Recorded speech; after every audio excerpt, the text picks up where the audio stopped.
le sang bleu. Et les rois du football, c'est beau, c'est merveilleux. Vous nous avez confiance, vous nous le rendez bien. Alors ce soir, on tape dans nos mains. Vous remerciez et vous encouragez. Tous ensemble, décidons de chanter.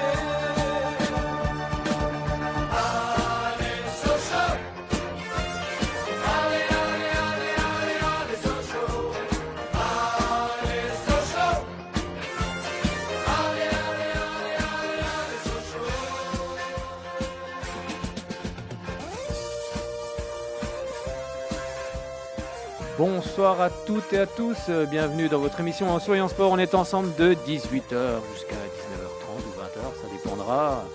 On va parler sport ce soir, on va parler football, on va parler handball, on va parler basket, on va parler football, on va faire notre tour d'horizon des championnats européens, ceux qui se sont disputés ce week-end. On va également revenir avec ce qui s'est passé lors des différents championnats. On va regarder ce qui s'est passé aussi en Ligue 1 car il s'est passé des choses ce week-end. On ira faire un tour bien évidemment sur la page Ligue 2 avec la page consacrée au FC Sochaux Montbéliard qui était en déplacement du côté de Troyes. Et on reviendra également sur le handball on va parler de l'ESBF car il y a eu plusieurs signatures de contrats, les joueuses qui s'en vont. Et puis on reviendra également sur le match entre l'ESBF et Paris 92 qui avait lieu mercredi dernier. On parlera aussi un petit coup de handball avec les championnats du monde. On parlera aussi de Stéphane Peter-Hansel qui a remporté le Paris-Dakar, le Vésulien. Bref, une actualité sportive chargée aujourd'hui. On reviendra aussi sur le trophée des champions. Bonsoir Fred. Salut Fred, bonsoir à tous. Alors, bonsoir Fred, comment vas-tu ? Bon, ça va et toi ? Fraîchement quoi, tu vois, on a... Franchement, Là ça y est, on a mis ça le s'est radouci on a mis le maillot ce week-end quand même. Ouais, c'est ça, on a mis le maillot de Sochaux, mais on a mis radouci. aussi les manches parce que c'est l'hiver. Donc on a mis les manches longues. Bon, on va dire Allez, que ça je va, il coupe, fait pas trop mauvais hein, quand même. C'est mieux que ce week-end. Hein. Oui, c'est vrai, ça allait mieux que ce week-end. Mais bon, il faut quand même se couvrir, hein, attention. Il faut se couvrir, il faut bien rester au chaud. Bon, là, on est un petit peu obligé en ce moment avec le couvre-feu à partir des 18h. Donc vous êtes chez vous, bien installé, tranquillement. Vous respectez le couvre-feu et puis vous écoutez un petit peu de sport. Donc on va, comme je le disais, on va revenir un petit peu sur les différents championnats européens. Bon, tu as suivi un peu ce qui s'est passé à l'étranger ce week-end, Fred ? Pas trop, non. Comment ça, non ? Pas trop. Dis donc, vous êtes À rémunéré part pour peut-être 2-3 suivre... résultats par-ci par-là, mais Bon, t'as rien suivi du tout, quoi. pas C'est ça trop. que tu veux Non. me dire. Pas trop. Bon, un petit tour vers l'Angleterre, ça te dit ? Ah oui, on traverse la Manche pour commencer. Exactement, on traverse la Manche, mais on ne le fait pas à la nage, hein, parce que là, il fait vraiment trop froid, et je pense qu'on n'irait pas très loin.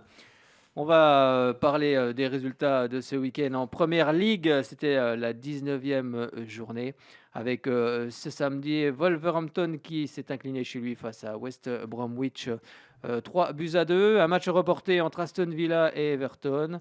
Brighton est allé s'imposer du côté de Leeds United, du côté de Shecky, qui entraîne Leeds. Oh, ça y est, il ne sait plus.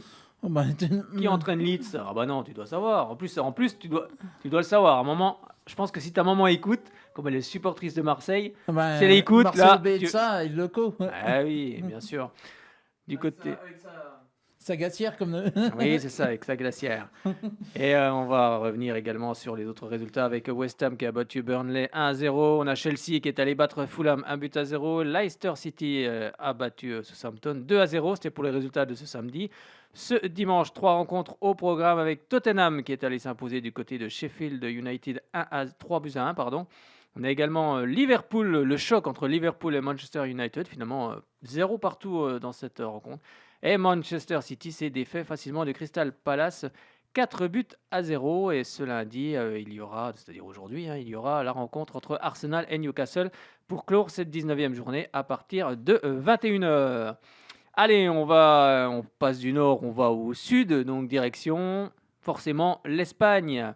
Avec tous les résultats, non, parce qu'il n'y en a pas de résultats. Ça y est, je vous ai eu ce soir. Il n'y a pas de résultats parce qu'il n'y a pas eu de journée ce week-end. La prochaine journée aura lieu ce mardi 19 janvier. Ce sera la 19e. Je vous donne toutes les rencontres. Real Valladolid contre Elche à 19h. À 19h également, Cadix Levante à 21h30. Alaves FC Séville. Et ce mercredi 20 janvier, donc on poursuit cette 19e journée avec Retafe Huesca à partir de 19h. Betis Séville Celta Vigo à 21h. Villarreal-Grenade à partir de 21h30. Et ce jeudi 21 janvier, 2 autres rencontres au programme. FC Valence-Osasuna à 19h. Eibar face à l'Atlético Madrid qui est en tête en ce moment du côté de la Liga à 21h30. Et ce vendredi 22 janvier, ce sera le début de la 20e journée, mais on en reparlera plus tard. Eh bien, on en a terminé pour l'Espagne. Cette fois-ci, on va aller un petit peu plus à l'est. On va direction l'Italie pour la 18e journée qui avait commencé ce vendredi 15 janvier avec tout d'abord la Lazio de Rome dans le derby romain qui s'est imposé face à l'AS Rome 3-0 et avec un doublé pour Luis Alberto. Du côté de Bologne, Bologne qui s'impose 1-0 face à l'Hellas Vérone. Le Torino a fait 0 partout face à la Spezia. Et puis la Sampdoria de Gênes a battu l'Udinese 2-1. On va regarder ce qui s'est passé ce dimanche 17 janvier avec Naples qui a explosé la Fiorentina d'un certain Franck Ribéry 6-0. Ça fait mal. Crotone a battu largement Benevento 4-1. Sassuolo et Parme 1 but partout. Atalanta Bergame, Genoa 0 partout. Bon, moi j'avais mis l'Atalanta Bergame dans mes paris. Bon, bah là j'ai tout faux. De toute façon, j'ai eu tout faux. Voilà, je vous le dirai. Dès que Marseille a joué, j'avais tout faux sur toute ma liste. Bon, je les avais mis gagnants. Ben voilà, c'est comme ça. C'est les paris. Avec l'Inter de Milan, Juventus Turin, l'Inter qui s'impose 2-0 dans le choc de cette 18e journée. Il y aura encore une rencontre.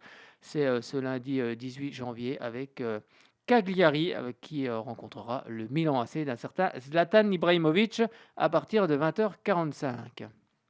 Bon, jusque-là, ça t'a plu, Fred, un peu ces résultats? T'es surpris Oui, par ça- quelques résultats ou pas du tout? Hein T'es surpris par quelques résultats ou pas du tout? Peut-être à Juve, fait à Milan quand même, Ah oui, dans le match choc. c'est ça, dans le match choc. C'est vrai que l'Inter de Milan marche bien en ce moment, cette saison en Serie A. Allez, Voir ce que direction. fera le Milan AC en Sardaigne à Cagliari. C'est ça, ils seront du côté de la Sardaigne. Avec le dernier championnat auquel on va s'intéresser ce soir, c'est l'Allemagne, direction la Bundesliga, pour voir tout ce qui s'est passé pour cette 16e journée qui avait débuté ce vendredi 15 janvier. Avec un résultat, l'Union Berlin qui a battu le Bayer Leverkusen, c'est quand même une surprise. 1-0, un but à la 88e minute de jeu. Mais ça suffit pour les Berlinois.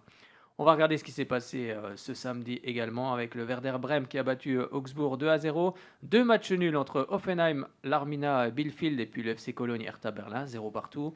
Un match nul également, mais avec des buts. Un but partout entre Dortmund et Mayence. Un but de l'ancien Parisien Thomas Meunier à la 73e minute de jeu. Et Wolfsburg et Leipzig, l'équipe de Maxence Lacroix, Wolfsburg qui se quitte sur un match nul, 2 buts partout. Stuttgart et Gladbach se quittent eux aussi sur un match nul, 2 buts partout. Le Bayern Munich a battu Fribourg 2-1. Et également l'Eintracht Francfort a battu Schalke 04 3-1. Ah oui, je ne vous avais pas donné les classements des différents championnats qu'on a cités. Je vais peut-être vous les donner. Bon, on va commencer par l'Allemagne. L'Allemagne avec le Bayern Munich qui est en tête, qui a repris la main avec 36 points, suivi de Leipzig 32. Leverkusen est 3e, 29 points. Dortmund 4e, 29 points. Et l'Union Berlin qui fait une belle partie, une belle saison plutôt. Et on est à 28 points du côté du classement des buteurs. Lewandowski est le premier buteur avec 21 buts, loin devant Haaland avec 12 buts, mais Haaland est blessé en ce moment. Du côté de la Serie A, je ne vous avais pas dit qui était en tête, c'est le Milan AC avec 40 points, à égalité de points avec l'Inter de Milan, mais à la différence de buts, c'est le Milan AC qui est devant. 3e Naples avec 34 points, 4e l'AS Rome avec 34 points, 5e la Juventus Turin avec 33 points. Et puis du côté du bas de tableau, le Torino, Parme et Crotone ferment la marche, alors qu'en Allemagne, c'est Cologne, Mayence et Schalke 04 qui ferment la marche. Et du côté de l'Angleterre, c'est Manchester United qui est en tête avec 37 points, suivi de City 35, Leicester City lui est 3e avec 35 points également, 4e Liverpool 34 points, 5e Tottenham 33 points. Et en bas de classement, on retrouve Fulham, West Bromwich et puis Sheffield United aux 3 dernières places. Et du côté des buteurs, c'est Salah qui est en tête, le joueur de Liverpool avec 13 buts, suivi de Harry Kane, le joueur de Tottenham. Harry Kane même qu'on prononce à l'anglaise, on va le faire à l'anglaise, on va pas le faire à la française, qui en est à 12 buts. Et puis Son de Tottenham qui est en à 12 buts aussi également. Et qui a été en tête en Serie A des buteurs parce qu'on les a pas cités. Ah, je ne te l'ai pas dit. Ah, bah si je ne l'ai pas dit, alors forcément. Cristiano Ronaldo, bien sûr. Oui, de la forcément. Juve. Avec 15 buts et qui a battu le record de buts. Il a battu un record cette semaine, ou la semaine dernière. de record de buts, celui qui a marqué le plus de buts pour le moment, bah vas-y, recherche sur ton ordinateur, tu vas nous dire ça. Est-ce que tu devrais le savoir là? Faut travailler un peu, monsieur Fitch, hein, ça va pas. Et puis Lukaku de l'Inter de Milan, lui est le deuxième buteur avec 12 buts, suivi de Immobile de la Lazio de Rome avec 12 buts également. Eh bien, c'est pas mal tout ce petit programme, non, n'est-ce pas, monsieur Fitch? Bon, qu'est-ce qu'on fait après normalement dans l'émission? Attends, parce qu'il faut que je remette ton micro parce que sinon on va pas t'entendre. Où c'est qu'on va alors? Qu'est-ce qu'on fait? On revient par ici? On revient en France, oui. On revient par ici et puis on va parler un peu... On va traverser le Rhin vu qu'on était en Allemagne. Donc, Oui, exactement. Et on va parler un peu de la division 1 Arkema qui avait lieu ce week-end. Avec, je vais vous donner les résultats. Guingamp a battu Montpellier, c'était la 12e journée avec Guingamp qui a battu Montpellier 4-1. Soyo qui s'est incliné chez lui face au Paris FC 3-0. 2 matchs reportés ici et contre Dijon et puis Fleury contre Le Havre. Maintenant, on va s'intéresser à 2 rencontres, c'est-à-dire le Paris Saint-Germain et l'Olympique Lyonnais. Le Paris Saint-Germain qui recevait Bordeaux et puis l'Olympique Lyonnais qui recevait Reims. Et on va tout de suite regarder ce qui s'est passé avec le résumé de chez nos confrères de Canal+, justement entre le PSG, enfin dans la rencontre plutôt PSG-Bordeaux. On va revoir avec vous, Corentin Meignier, le but et cette victoire de Paris contre Bordeaux. C'était le choc de cette 12e journée.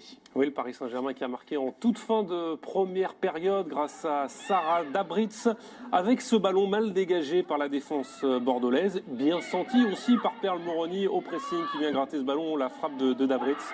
Vous voyez Marie-Antoinette Catoto qui laisse filer le ballon pour battre la gardienne bordelaise. 1-0 pour le PSG, service minimum, mais c'est mieux qu'à l'aller où elles avaient été tenues en échec, les Parisiennes 0-0 sur la pelouse de Bordeaux. Bordeaux qui a timidement réagi en seconde période, elles n'ont pas eu énormément d'opportunités, les Bordelaises, avec l'inévitable Khadija Chaud. Ce n'était pas suffisant pour battre Christiane Endler. Belle victoire parisienne, importante, 1-0. Première réaction avec Ikram Chikesh, elle est avec nous, c'est Charlotte Bilbao. Oui, avec Charlotte Bilbao. Quel est votre sentiment après cette défaite? J'imagine beaucoup de regrets. Oui, après forcément on a de la déception. On est toujours déçu de perdre, surtout contre un concurrent direct. Voilà, on sait que le haut niveau ça joue sur des détails. En première mi-temps on a fait une grosse erreur on va dire et on le paye cash. Après voilà, en deuxième mi-temps on n'a pas su relever la tête et concrétiser le peu d'occasions qu'on a eu. Après on a beaucoup défendu, encore une fois. On sait qu'on a une marge de progression énorme. Donc voilà, on va essayer de faire un maximum pour les prochains matchs et de continuer à travailler et à continuer sur le chemin qu'on est en train de faire depuis le début de la saison. Merci Charlotte. Merci. Et oui, c'est une belle opération pour cette équipe du Paris Saint-Germain. Et dans l'autre match, c'est l'Olympique Lyonnais qui s'est imposé 3-0 face à Reims. Et on va écouter Wendy Renard. Vous allez l'écouter. À un moment donné, on va parler du président Emmanuel Macron. Écoutez bien.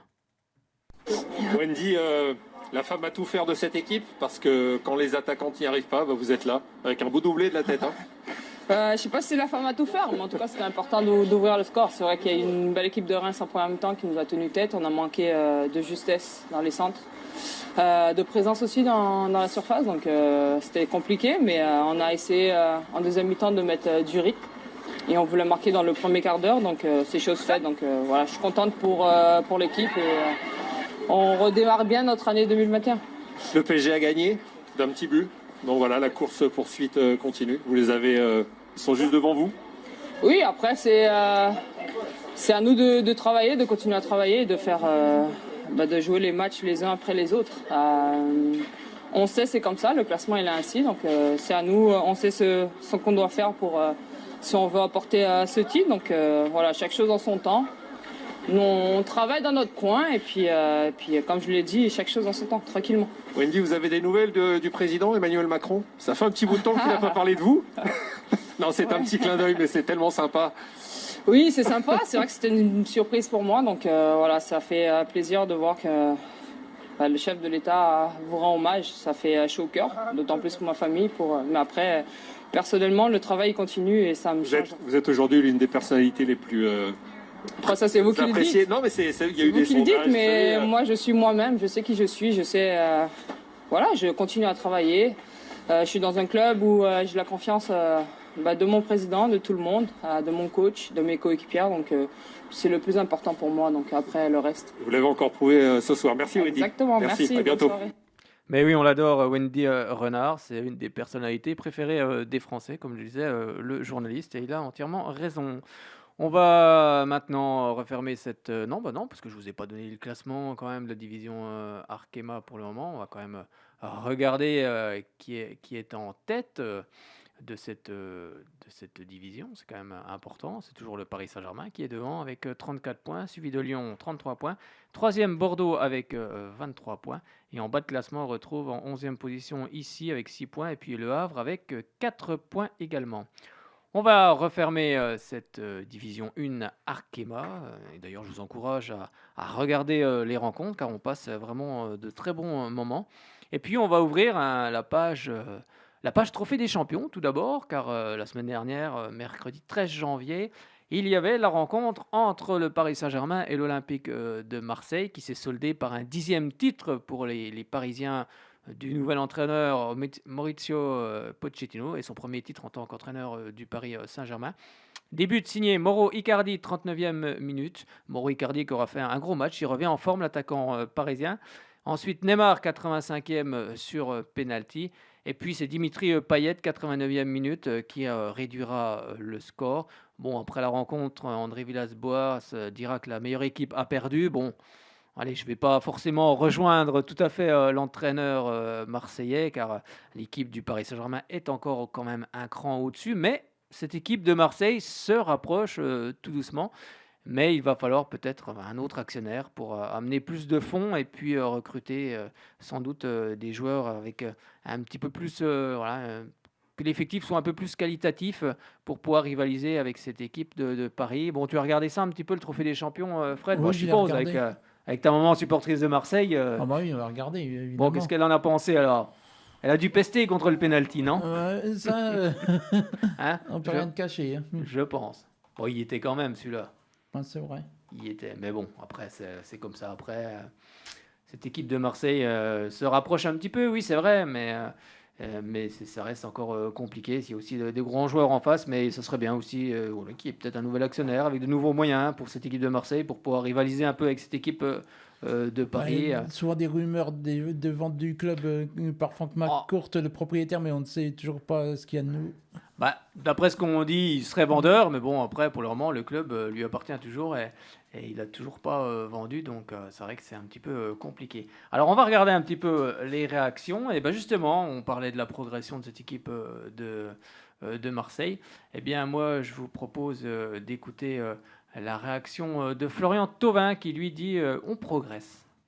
Un homme déçu forcément avec Laurent Paganelli, c'est Florian Thauvin. En tous les cas, c'était un match, je trouve que c'était un match intelligent que vous avez fait de votre part ce soir. Vous avez été au bout des choses.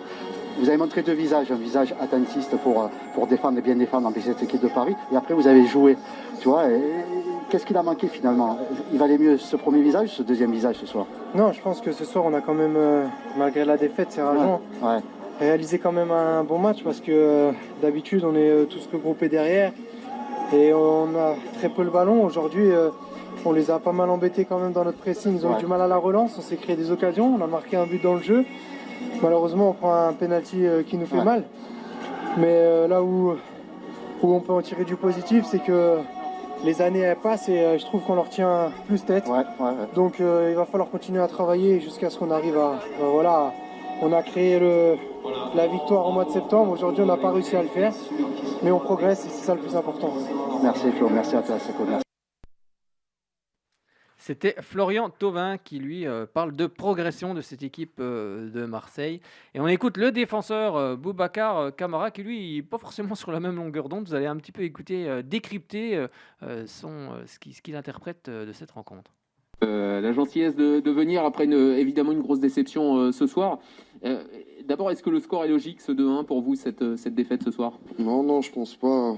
Au vu du match qu'on a fait, je pense qu'on méritait mieux. Après, on va dire qu'ils ont été bons au bon moment. Voilà.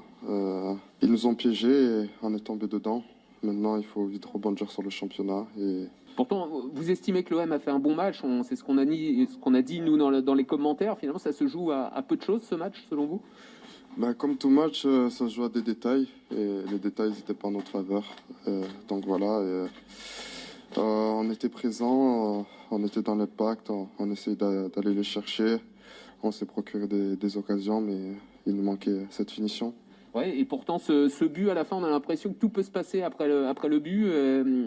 On se dit à ce moment-là, est-ce que l'OM n'aurait pas dû tout tenter plus tôt? Facile à dire. Ouais, c'est facile à dire.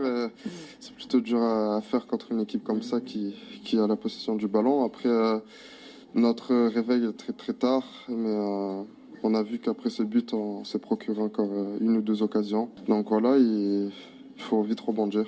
Ouais, Florian Thauvin disait on se rapproche, il y a moins d'écart entre Paris et Marseille au fil des saisons. Vous êtes d'accord avec ça? Ça, c'est ce qu'il pense. Après, c'est match par match. Faut prendre. Vous les battez en septembre. Aujourd'hui, ça joue seulement d'un but. Il y a un écart qui se resserre. Si vous le dites, niveau statistique, oui, ça faisait très longtemps que quand on les avait pas battus. Après, aujourd'hui, on a perdu. Donc, dire que notre niveau se rapproche d'eux, c'est gros quand même. Ouais, c'est pas évident, c'est vrai, ce soir, peut-être d'analyser. Merci beaucoup, en tout cas, et puis bon courage pour la fin de saison. C'était les réactions du côté de l'Olympique de Marseille. On va passer aux réactions parisiennes avec l'homme du match, Mauro Icardi. Mais alors, où va mettre le trophée? Où l'Argentin va-t-il mettre le trophée chez lui? Vous allez écouter. Paganelli, homme du match. Mauro Icardi. C'est l'homme du match, l'homme del match.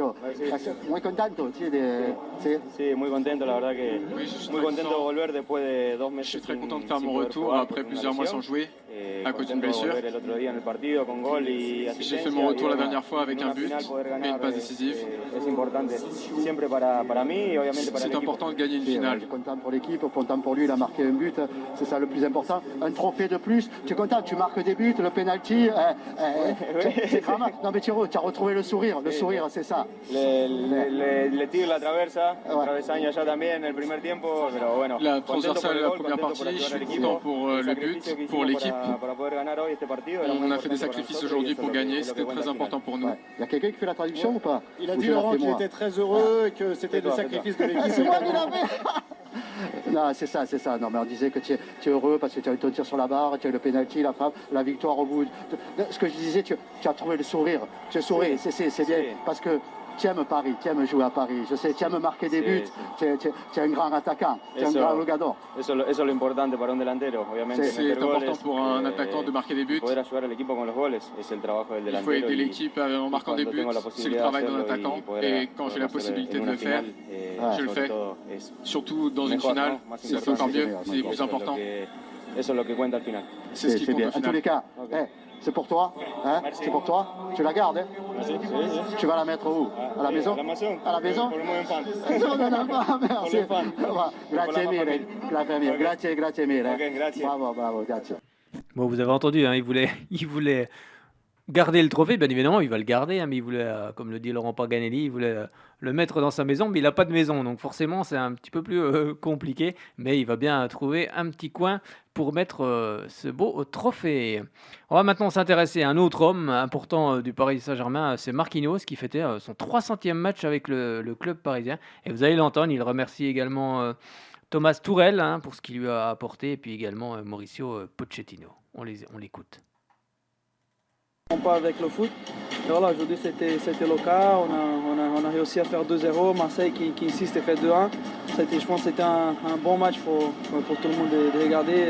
Voilà. Comme ça a été la dernière fois, c'était pas un bon match à regarder. 300 000, c'est ton 300e match ce soir, tu le sais.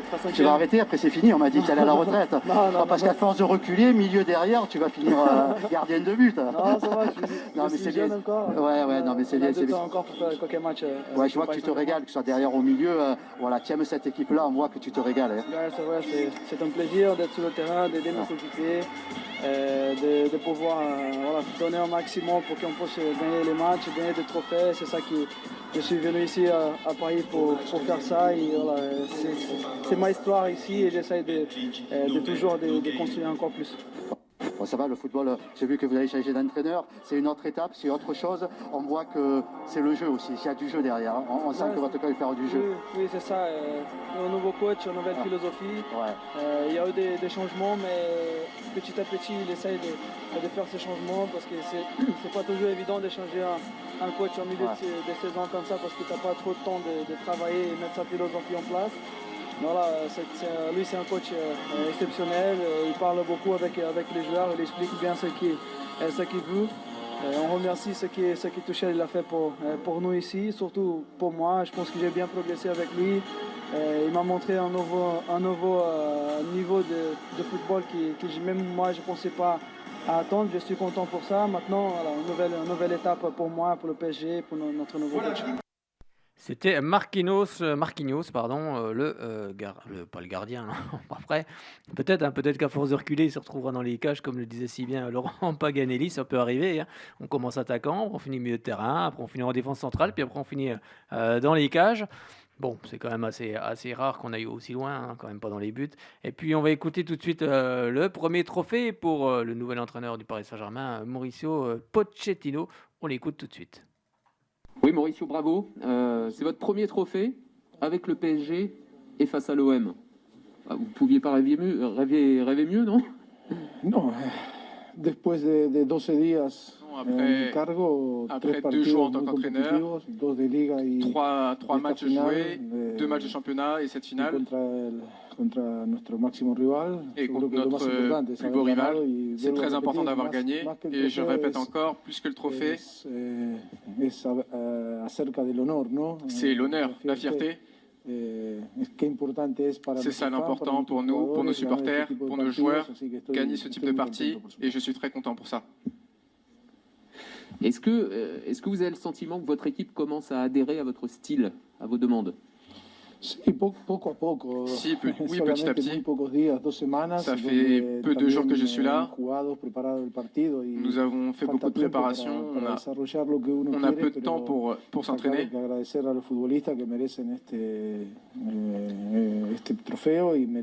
Mes joueurs méritent ce trophée. Ils méritent la reconnaissance. Et ils se sont adaptés rapidement à mes exigences. On a vu Neymar rentrer ce soir. Il a eu un traitement de faveur, beaucoup de fautes sur lui. Il marque ce penalty. Comment avez-vous trouvé son entrée? On ne l'avait pas vu depuis un mois, Neymar. Je l'ai trouvé bien, avec beaucoup d'envie. C'est un joueur spécial. Ce qu'il génère, sa présence, ce qu'elle génère. Je suis très content pour lui, il a marqué le but de la victoire, un penalty, et je suis content du rendement global de l'équipe qui a fait un bon match. Oui, l'équipe a fait un bon match et c'est elle qui empoche le trophée face aussi à une équipe marseillaise qui s'est battue avec ses armes, mais ses armes en ce moment sont pas très fortes pour le moment, bien évidemment. Justement, on va le voir dans la partie Ligue 1 où il y a encore, vous allez voir un résultat qui n'est pas favorable pour les Marseillais. Je vous propose de refermer cette page Trophée des champions et puis on va ouvrir la page de la Ligue 1 Uber Eats avec le jingle qui va bien.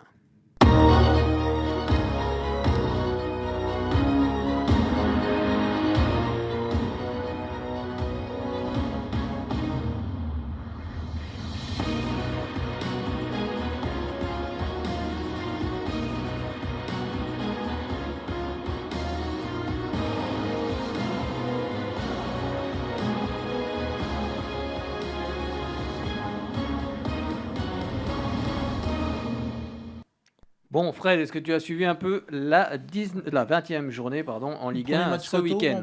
Première journée de match retour. C'est ça, première journée des matchs retour. Tu as suivi un petit peu ça? Un peu, oui.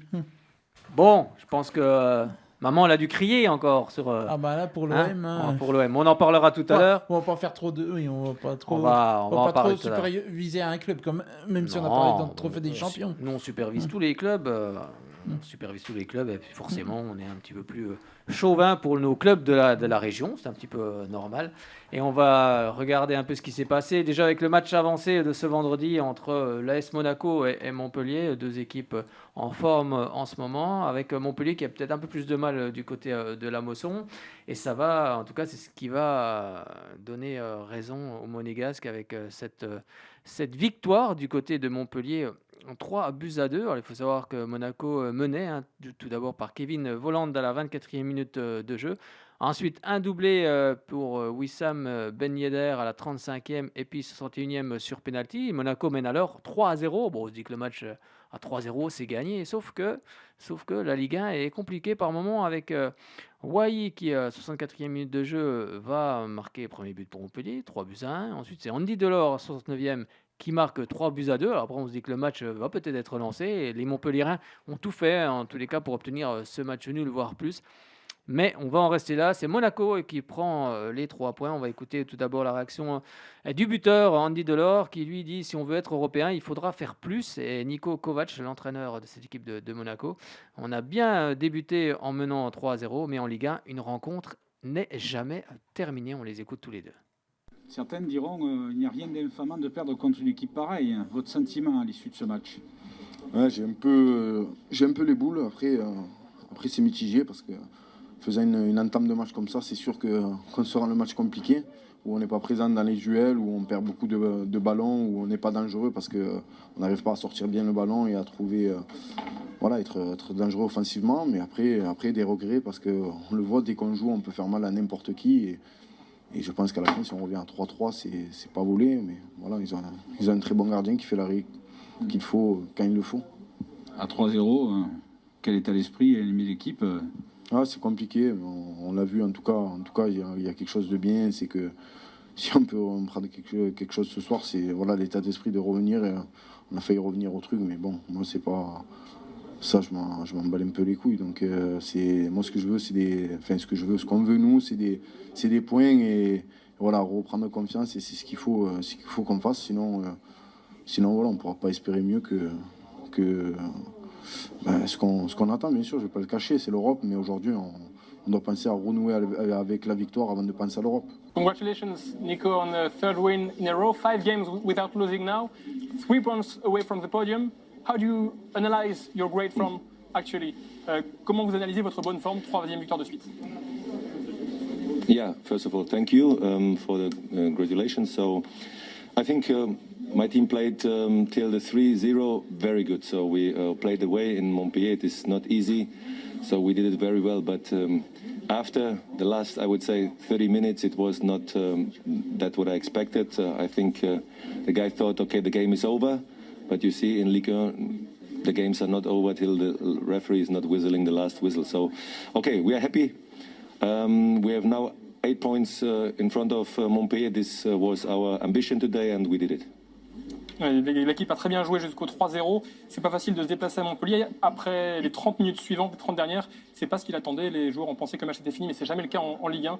Et puis, content aussi d'avoir 8 points plus que Montpellier maintenant.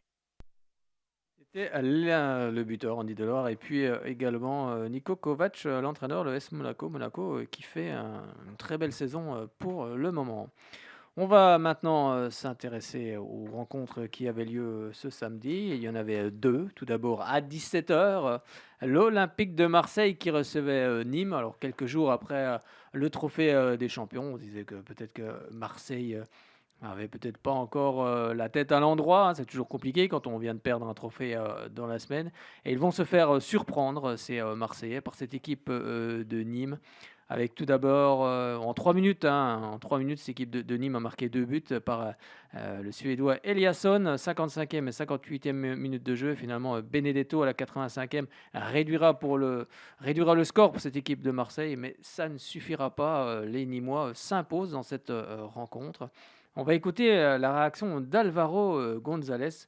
Vous allez voir, il dit simplement on a fait de la... Bon, je ne vais pas le prononcer, lui il le prononcera... voilà, je préfère que ce soit lui. On n'a pas respecté le maillot, c'est ce que dit le défenseur marseillais. Et puis du côté de Nîmes, l'arrière droit Sofiane Alakouche, lui il parle de valeurs retrouvées pour cette équipe de Nîmes qui en aura besoin pour se maintenir en Ligue 1 la saison prochaine. Certainement très déçu par cette performance, notamment ce soir au Vélodrome. Oui, toujours quand on perd, je suis ici. Ok, on va parler autrefois. Parce qu'on ne peut pas faire la mer qu'on a fait aujourd'hui. Je crois qu'on a besoin d'avoir un respect pour le maillot. Et le moins qu'on peut faire, c'est courir, on se battre dans le terrain. Aujourd'hui, on n'a fait rien. Et je crois que tous les jours, quand on perd, on parle de le coach, d'autres choses que que c'est pas vrai. C'est nous. Et quand on fait la mer, on perd. Parce que toutes les équipes, ils sont bons dans la Ligue, dans la Liga, dans les premières, tout. Champions League, tout. On fait la mer aujourd'hui, on perd. Ok. On a besoin un peu plus d'ambition, de courir tous les matchs. On fait un bon match, trophée des champions contre Paris, et on fait la mer aujourd'hui. C'est pas possible ça. C'est un état d'esprit qui manque aussi dans ce groupe aujourd'hui à l'Olympique de Marseille, notamment ces valeurs qui faisaient la force, notamment en début de saison.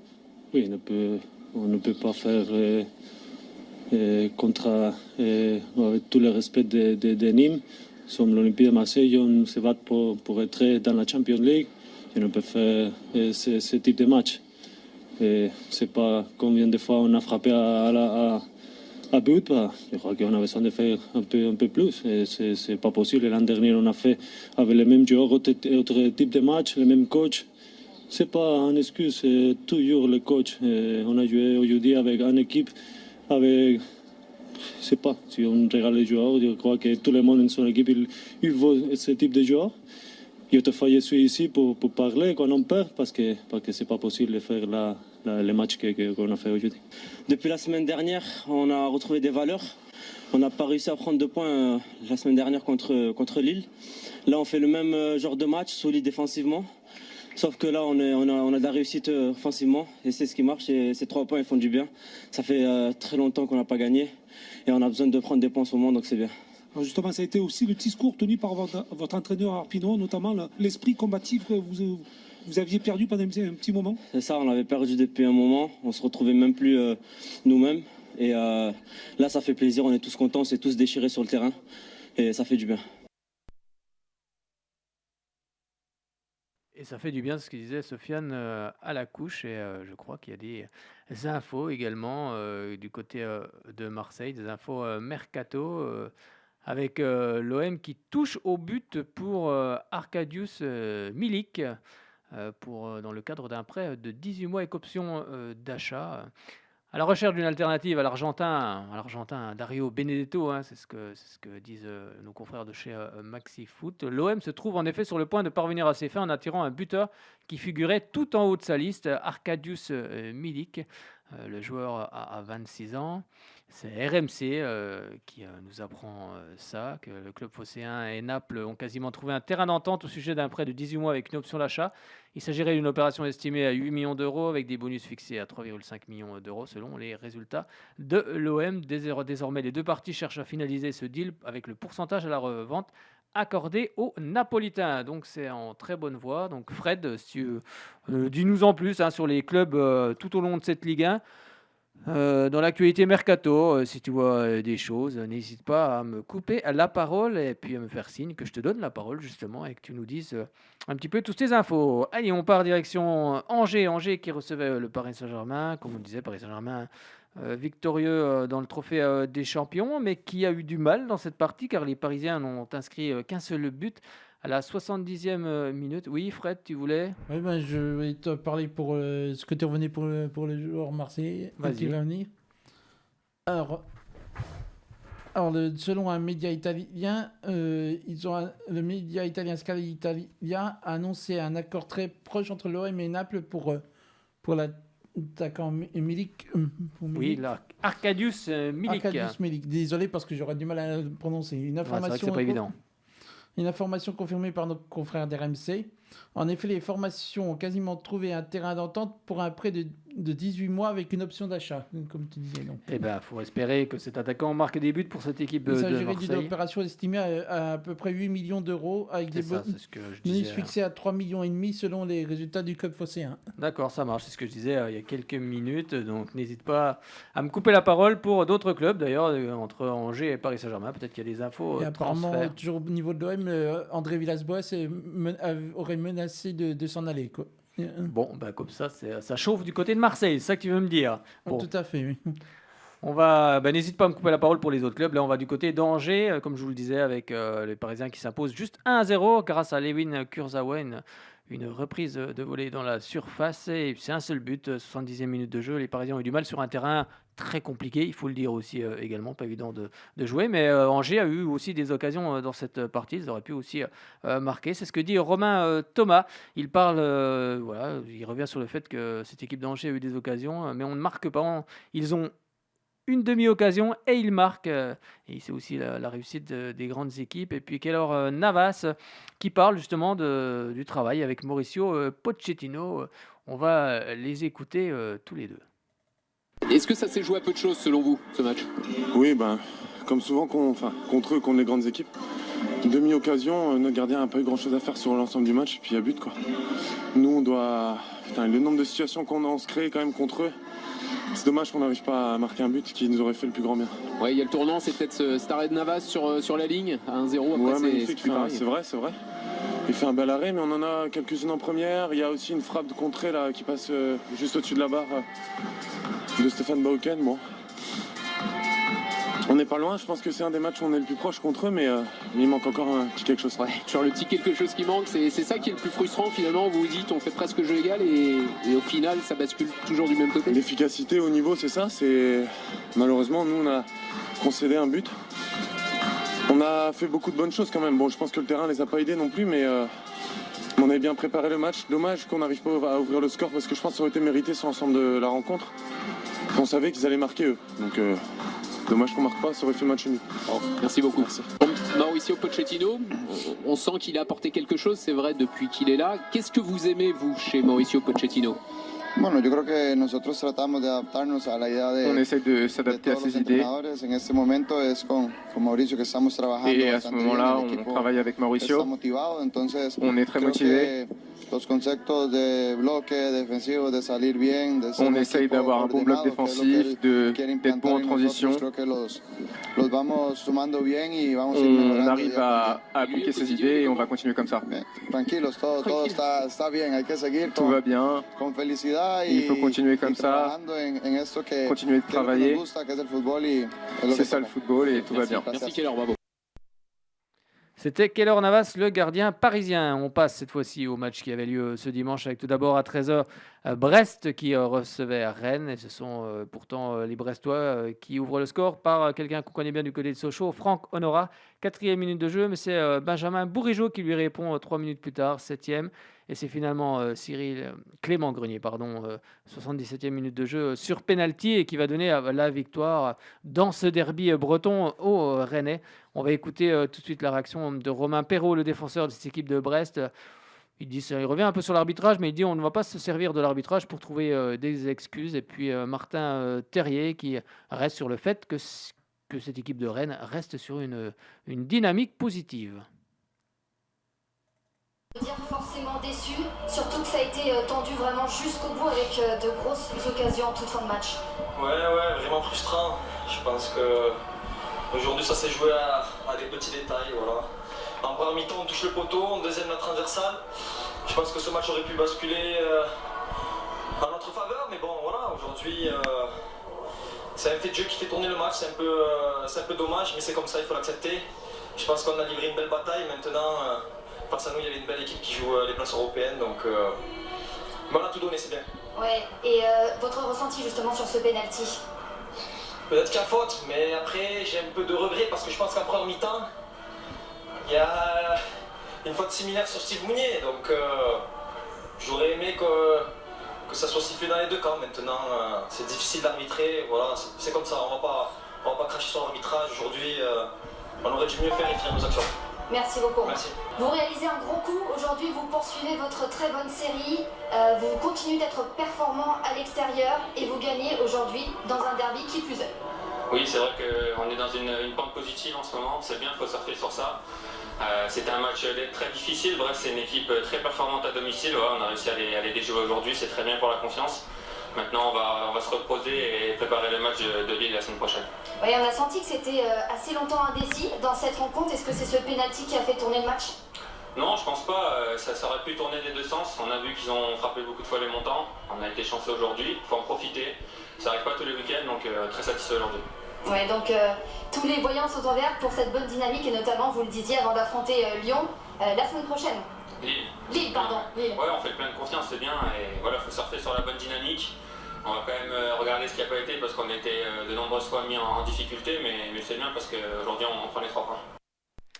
Alors, c'était le derby breton. On va revenir sur la rencontre qui a été reportée entre le FC Lorient et puis Dijon pour des cas de Covid du côté du club breton. Donc, cette rencontre a été reportée à une date ultérieure. Mais on va écouter quand même la réaction du président Olivier Delcourt. Il était chez nos confrères de RMC Sport. D'ailleurs, tout ce qu'on reprend là, les sons viennent de RMC Sport. Je vais tous les citer, RMC Sport, Bein Sport. On a également Canal+, et puis Téléfoot, la chaîne. Je pense que j'en ai oublié aucun, hein, Mr. Fitch, je pense que c'est bon. On va écouter le président Olivier Delcourt qui lui dit que Dijon pourrait très bien ne pas repartir la saison prochaine suite aux droits TV, au Covid. C'est très compliqué, vous allez voir, pour de nombreux clubs en France. Ah oui, mais c'est pas du tout prévu qu'on fasse partir des joueurs, aucun joueur. J'ai pas prévu de faire partir les joueurs. Peut-être 1 ou 2 joueurs en prêt, éventuellement, des joueurs qui n'ont pas beaucoup de temps de jeu aujourd'hui. Mais sinon, on n'a pas du tout prévu de vendre les joueurs. Vous savez très bien qu'au mercato précédent, on a vendu notre meilleur joueur de l'époque, Gomis, au Stade Rennais, vous en parlez, voilà, quelques millions d'euros, vous l'avez entendu, et donc ça a permis aussi de remplir un peu les caisses du club. Et donc ça nous aide aussi pour voir l'avenir à court terme, en tout cas, d'un œil plutôt pas trop inquiet.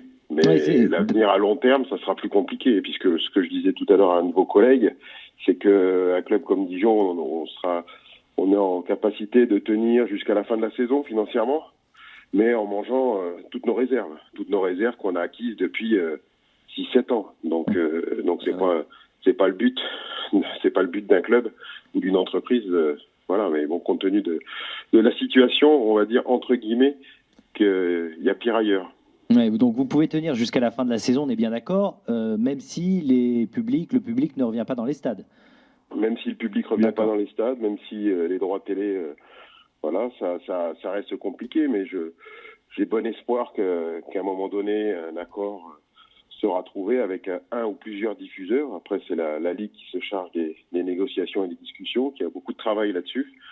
Maintenant, faut pouvoir être patient, il faut avoir les moyens d'être patient, et c'est très compliqué pour le football français, que ce soit les petits clubs ou les grands clubs. De toute façon, c'est proportionnel au budget de chacun, mais on est tous en tout cas dans la difficulté.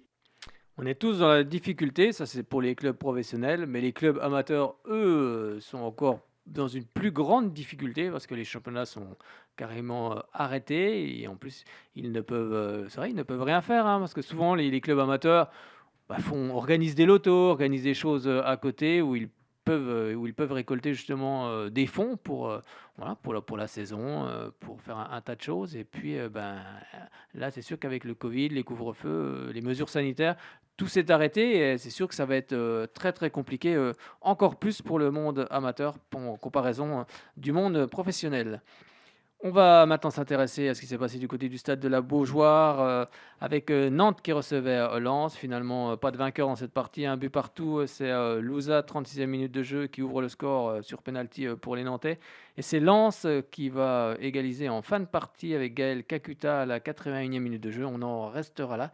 Et on va écouter la réaction de Raymond Domenech, l'entraîneur de Nantes, qui revient sur le manque d'efficacité de son équipe. Et puis Franck Hayes du côté de Lens. On a été chercher ce match nul malgré une très bonne première période où on aurait dû être devant au score. C'est ce qu'indique l'entraîneur de Lens. Pour les empêcher, on a récupéré beaucoup de ballons au milieu de terrain et c'est cela qu'on a mal exploité. Tous ces ballons qu'on a récupérés, je me souviens, la bonne période, et on en a mis 2 en touche là-bas. Il y en a une où Couli doit frapper et il va chercher sur l'extérieur. Voilà, c'est ces moments-là qu'on a mal exploités. Mais on n'a pas, justement, en deuxième mi-temps, on a essayé de ne pas reculer. On les a plus gênés en deuxième mi-temps qu'en première. Et on a toujours le problème de l'efficacité.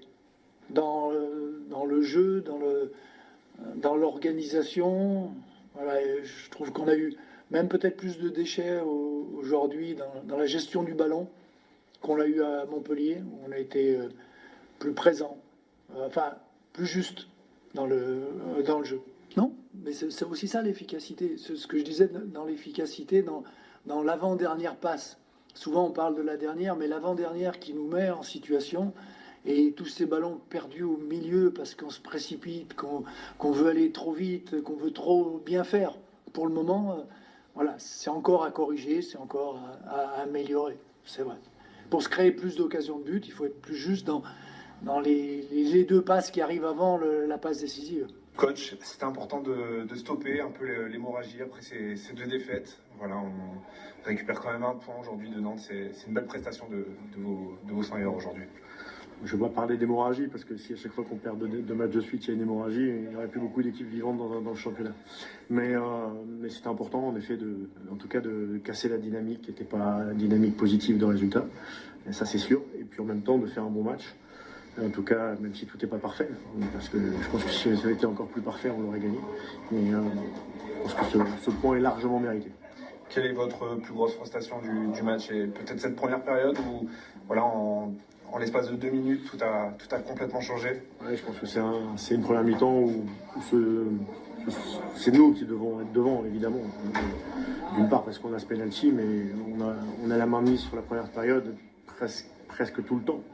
Donc d'arriver à la mi-temps d'un match comme ça et d'être mené 1-0, c'est un peu frustrant, mais c'est aussi, voilà, ça fait partie des épreuves. Et même si on a eu un peu de mal à se remettre dans le bain sur le début de seconde période, je trouve que, voilà, une fois de plus, on a quand même les joueurs ont été chercher les choses, se sont aussi intelligemment adaptés à des modifications de système et ils ont été récompensés. Et ceux qui sont rentrés sont aussi bien rentrés. Donc voilà, c'est très bien pour le groupe. C'est très bon pour le groupe, dit l'entraîneur de Lens. Direction Strasbourg-Saint-Etienne, une rencontre qui aurait peut-être dû être reportée. Beaucoup de cas de Covid dans l'équipe de Saint-Etienne, d'où une formation stéphanoise avec 8 joueurs du centre de formation qui ont plutôt tenu la dragée haute à cette équipe de Strasbourg, même si Strasbourg va s'imposer 1-0 dans cette partie. Un but à la 29e minute de jeu de Ludovic Ajorc. Un seul but dans cette rencontre. Un penalty aussi raté du côté de Saint-Etienne. Mais en tout cas, les minots de Saint-Etienne ont bien tenu face à cette équipe de Strasbourg. Et on va écouter la réaction... non, ça c'est Nice-Bordeaux, on va passer à autre chose, ça après Nice-Bordeaux. On va écouter la réaction de Thierry Lauré qui parle de 3 points très importants pour son équipe. Et on va écouter les 2 jeunes de Saint-Etienne avec Ayman Mouefek et puis Lucas Gourna. Vous allez voir un petit peu ce qu'ils disent de leur prestation et ils s'expriment très bien. Vous allez les entendre tous les deux. En tout cas, je pense qu'ils ont vécu un beau match. C'est toujours important, un premier match en Ligue 1. Ah, les 3 points, c'est ce qu'on voulait, donc moi ça me satisfait pleinement. On ne retiendra pas trop le match parce qu'il n'était pas à la hauteur de ce qu'on voulait faire, mais les garçons se sont accrochés. On a eu des occasions très franches quand on doit se mettre à l'abri un peu plus facilement, mais voilà, c'est l'histoire d'un match. Tu souffres un peu jusqu'à la fin, un peu à l'image de Lens où à Lens, on s'était créé des situations sur la fin, on n'avait pas su les mettre au fond, et forcément, jusqu'à la fin, tu te dis que tu peux prendre un but. Là, c'est la même chose, même si j'ai trouvé que Saint-Etienne avait baissé un peu de pied en termes offensifs sur la deuxième période, enfin sur la fin du match. Ça nous a aidé un petit peu, mais on n'a pas forcément bien joué tous les ballons qu'on a récupérés, enfin, on s'est un peu précipité. On avait vraiment la volonté de défendre notre but, qui était louable malgré tout. Mais on aurait aimé pouvoir se créer des situations de contre sur la fin. C'est pour ça qu'on avait rentré Kevin. Après, tardivement, c'est vrai, Majid, en espérant avoir un peu plus de courses. Mais voilà, on se contente des 3 points qui nous font du bien malgré tout. Bah ouais, on est bien rentré dans le match. On avait un peu ce problème dans les matchs précédents de galérer un peu dans les 10 premières, de prendre des buts.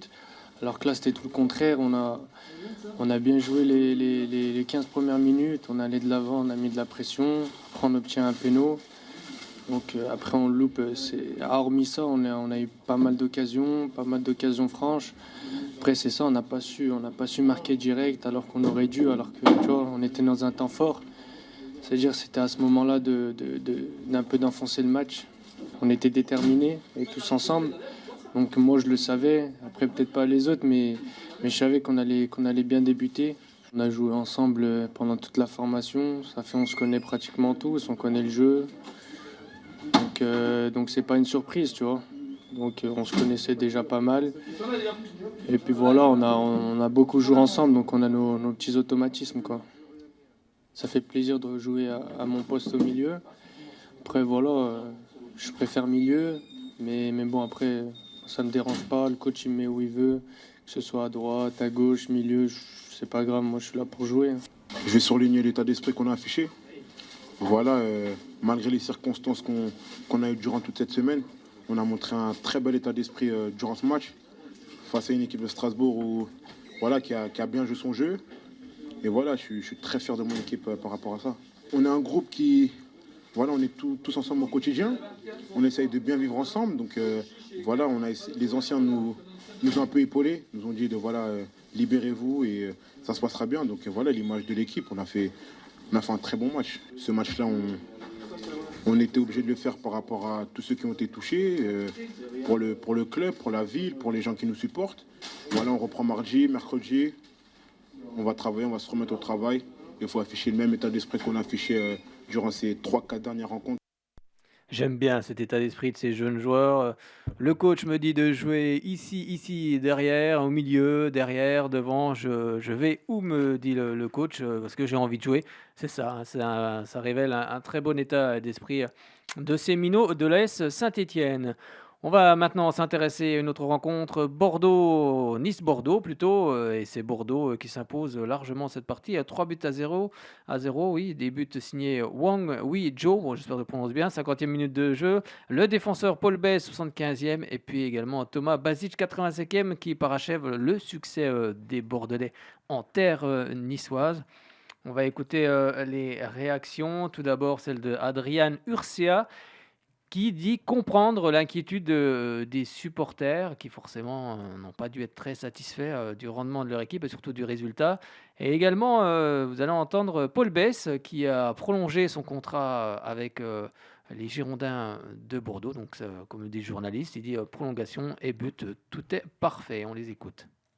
Sur cette période, lorsqu'on fait des choses intéressantes, comme ça a été le cas à Metz, on n'avance pas, on n'a pas la totalité des points.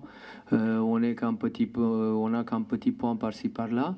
Et lorsqu'on fait des choses moins bien, comme ça a été le cas ce soir, on est puni sévèrement. Et c'est ça qui nous fait mal. On le sait, c'est notre lot depuis pas mal de temps. Et lorsqu'on y travaille avec de la pression, il y a le doute qui est bien présent. On a l'impression qu'on avance d'un pas et puis on en recule deux. On sent un petit peu les supporters inquiets. Est-ce que vous l'êtes ou...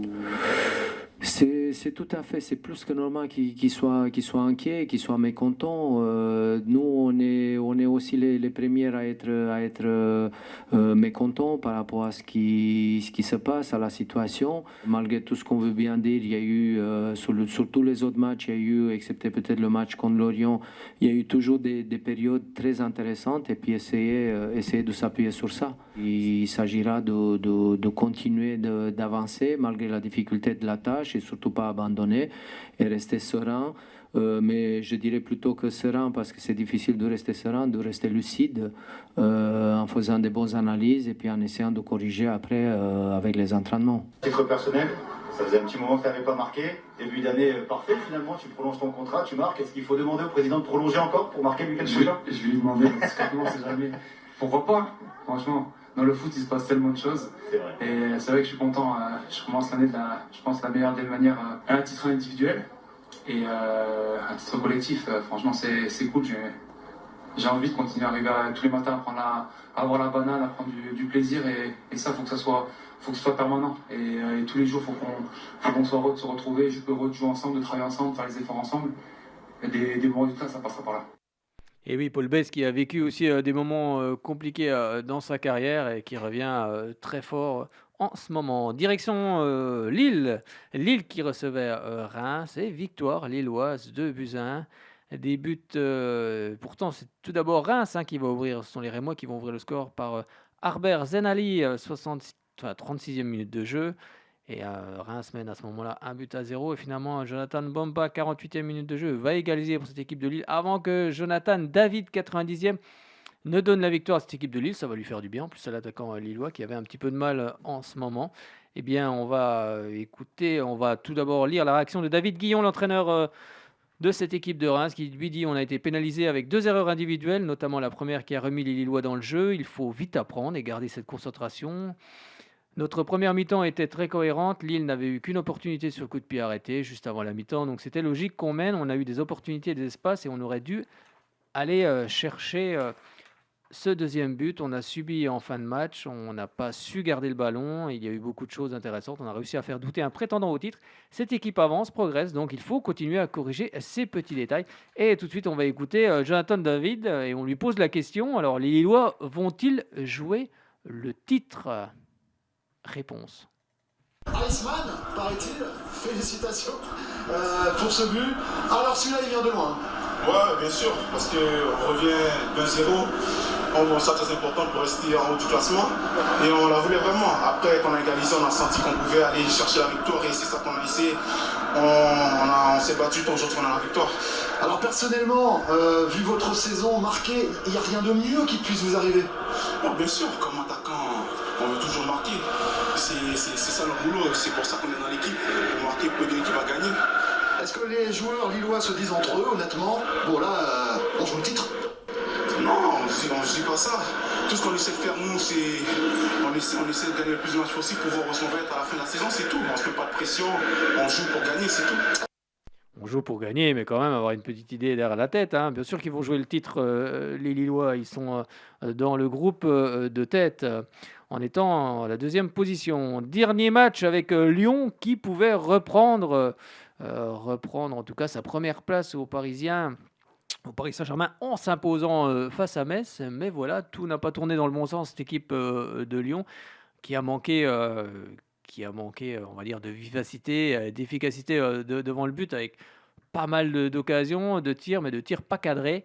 Et c'est finalement cette équipe de Metz, grâce à Iseka, 90e minute de jeu, qui a bien joué le coup et puis qui remporte 3 points précieux également pour son maintien, parce que l'équipe de Metz est bien classée en milieu de tableau, mais ça peut être aussi compliqué. On va écouter les réactions. Tout d'abord, celle de Rudy Garcia qui parle de 22 tirs et 20% seulement cadrés. Donc il faut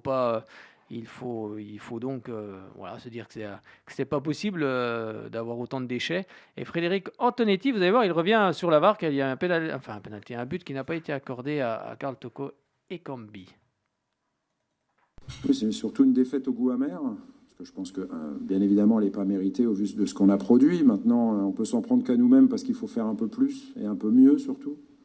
Quand on tire 22 fois, qu'on essaye 22 fois de marquer, et que je crois qu'on cadre 20% de nos tirs, on ne s'étonne pas de ne pas marquer des buts. Même si, honnêtement, on pensait vraiment avoir fait le plus dur contre une équipe très athlétique et qui joue tout sur les contres, ce qui est logique. En ouvrant le score avec Karl, malheureusement, de manière un peu incompréhensible, le but a été refusé. C'est juste incompréhensible pour moi, mais après, chacun doit avoir son avis, et c'est un avis différent de la part du corps arbitral. Donc on va respecter ça. C'est pas non plus que à cause de ça qu'on perd ce match-là, évidemment. Et on aurait dû remettre l'ouvrage sur le métier, repartir de l'avant et marquer. On en a eu encore des possibilités derrière. Et puis on pensait avoir appris que quand on ne peut pas gagner, au moins il faut prendre un point. Mais malheureusement, on n'a pas su faire ça non plus ce soir. Non, la VAR, elle est là pour... elle n'est pas pour rendre service. Elle est là pour juger objectivement les images. Voilà, elle n'est pas là pour rendre service. Elle est là pour juger. Donc voilà, ça fait des années que je viens ici. S'il n'y avait pas eu la VAR... Donc voilà, j'en ai vu d'autres, en plus. Voilà, donc la VAR, elle est là pour... je dis la VAR, c'est pas l'arme absolue. Il y aura toujours 20% de difficultés dans l'arbitrage. Mais elle a la faculté de corriger 80% des fautes. Vous savez, la semaine dernière, l'arbitre n'a pas vu le pénalty. Hein. Alors que j'ai pas dit, vous m'avez pas posé la question, la VAR vous a pas rendu service ce soir. Je dis la VAR, elle est là pour voir des fautes que l'arbitre n'a pas vues, tout simplement. Donc voilà, là il y a hors-jeu. Et il y a une règle, voilà, tout simplement, qu'il faut appliquer. Il faut appliquer la règle, comme le dit si bien Frédéric Antonetti. Allez, on va regarder déjà ce qui s'est passé au niveau du classement avec le Paris Saint-Germain en tête avec 42 points, suivi de Lille 42 points également, mais la différence de but est pour les Parisiens. Ensuite, 3e Lyon avec 40 points, 4e Monaco 36 points, 5e Rennes 36 points, Marseille est 6e avec 32 points. Du côté du bas de tableau, on retrouve 18e Nîmes avec 15 points qui revient dans la course. Également 19e Dijon 14 points et puis 20e Lorient avec 12 points du côté du classement des buteurs. Kylian Mbappé en est à 12 buts, le Parisien. Boulaye Dia, lui, le Rémois, en est à 12 buts. Et également Depay, le Lyonnais, Memphis Depay, pardon, le Lyonnais en est à 11 buts. Et puis, il y aura des rencontres cette semaine, ce mercredi 20 janvier, match en retard de la 9e journée. Marseille recevra le Racing Club de Lens à 21h. Pas de faux pas des Marseillais, sinon ça va gronder du côté de la Canebière. Vendredi 22 janvier, début de la 21e journée avec Paris Saint-Germain-Montpellier à 21h. Samedi 23 janvier, 2 rencontres pour cette 21e journée. À 17h, Lens-Nice et Monaco-Marseille à partir de 21h. Ça devrait être une belle affiche aussi également. Et dimanche 24 janvier, poursuite et fin de cette 21e journée avec à 13h, Bordeaux-Angers. À 15h, on retrouvera Dijon-Strasbourg, Metz-Nantes, Nîmes-Lorient et Reims-Brest. Et à 17h, Rennes-Lille. Et le grand format de cette 21e journée, ce sera un derby, le derby entre l'AS Saint-Étienne et l'équipe de l'Olympique Lyonnais, en espérant que les joueurs de Saint-Étienne aient récupéré du Covid. On leur souhaite un bon rétablissement et qu'ils soient de retour très rapidement pour justement que ça fasse un bon match. Mais les Minots de Saint-Étienne se sont bien défendus du côté de Strasbourg. On verra ce que va mettre en place Claude Puel. Eh bien, on en a terminé avec cette Ligue 1. On va ouvrir la page Ligue 2. Alors ça y est, prenez vos téléphones 03 81 50 67 51. On est toujours sur Chalon-Besançon. Vous pouvez nous capter sur le 99.5 et radiochalonbesançon.com. Eh bien, on ouvre cette page Ligue 2. C'est parti. Et on va parler bien évidemment du FC Sochaux Montbéliard qui était en déplacement du côté de Troyes.